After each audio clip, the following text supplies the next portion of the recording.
মুজিববাদের শেকড় এমন গভীরে প্রথিত বাংলাদেশে যে একে কালচারালি, ইন্টেলেকচুয়ালি, পলিটিক্যালি সকল অর্থেই মোকাবেলা করার যে শক্তি সামর্থ্য, এই শক্তি সামর্থ্য অর্জনের চেষ্টা অথবা লড়াইয়ের দিকে এগোনোর চেষ্টা আমরা খুব কমই দেখেছি।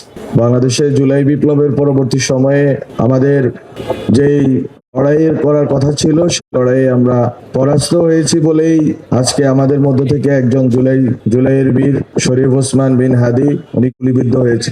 আমাদের আজকে আমার খুব বেশি বক্তব্য দেওয়ার নেই, আমার শুধু একটাই বক্তব্য থাকবে।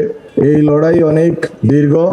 এই লড়াইয়ের জন্য আমরা প্রথম দিকে বলেছিলাম যে মুজিববাদ এর মূলোৎপাটন করতে হবে, কিন্তু মুজিববাদের শেকড় এমন গভীরে প্রথিত বাংলাদেশে যে একে কালচারালি, ইন্টেলেকচুয়ালি, পলিটিক্যালি সকল অর্থেই মোকাবেলা করার যে শক্তি সামর্থ্য, এই শক্তি সামর্থ্য অর্জনের চেষ্টা অথবা লড়াইয়ের দিকে এগোনোর চেষ্টা আমরা খুব কমই দেখেছি।